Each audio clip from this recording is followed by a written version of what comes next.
اس میں ایک ڈاکٹر صاحب ایک اور انٹرسٹنگ جو چیز ہے اینڈ کوئکلی، اور پھر میں ذرا جانا چاہتا ہوں کلوزنگ سے پہلے کہ ہمارے ہاں جو ہے وہ ڈی کلاسیفائی کیوں نہیں ہوتے ڈاکیومنٹ جو ان فائلز میں ذکر ہے، اور اس میں اور بھی بہت سارا لٹریچر ہے جس کے اس حوالے سے کہ انڈیا نے جب ایک ونڈو آف سیویجری جو ہے وہ ان کا خیال تھا کہ ان کے پاس ہے اگینسٹ کہوٹا، اور جیسے کہ جو ہے وہ اسرائیلی پری ایمپٹیو اسٹرائک تھی، یا اسرائیلی پری ایمپٹیو اسٹرائک سے پہلے ایک ایرانین پری ایمپٹیو اسٹرائک تھی اگینسٹ عراقی نیوکلیر کیپیبلٹی جس کے بارے میں لوگوں کو کم پتہ ہے. تو انڈیا آلسو وانٹڈ پری ایمپشن، اس کا تھوڑا سا بتائیے، کیونکہ وہ میں سمجھتا ہوں کہ ناظرین میں بہت سے ایسے لوگ ہوں گے کہ جن کا ایک انٹرسٹ ہوگا اس حوالے سے کہ وہ کیا تھا. جی، اس میں اس کی مختصراً جو تاریخ ہے وہ یہ ہے کہ 84 اور 85 کے درمیان اس وقت ہندوستان نے کنسلٹیشن کی اسرائیلی ایئر فورس کے ساتھ،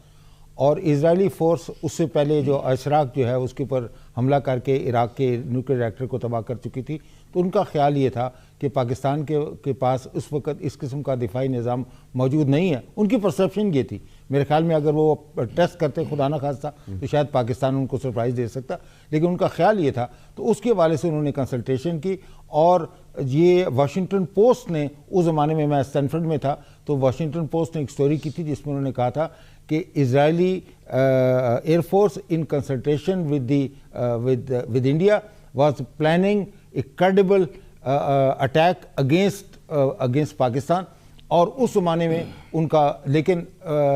بعد میں جب یہ اندرا گاندھی کے پاس جب یہ فائنل ڈیسیژن کے لیے یہ میمو یا انفارمیشن یا جو ایکشن پلان پہنچا، تو وہ پھر اندرا گاندھی نے اس کو ویٹو کر دیا آن دا گراؤنڈ کہ وی may not be able to carry out the attack. اور پاکستان نے اس وقت یہ کہا تھا کہ any attack on Pakistan nuclear facilities, یاد رہے کہ یہ 4 سال پہلے کی بات ہے جب 1988 میں دونوں ملکوں کے درمیان یہ معاہدہ ہوا کہ ایک دوسرے کی نیوکلیر فیسلٹیز کو وہ اٹیک نہیں کریں گے. اس وقت اندرا گاندھی کے ڈیسک پہ جب یہ بات پہنچی تو پھر انہوں نے اس کو ویٹو کر دیا، and then the Israelis also withdrew. تو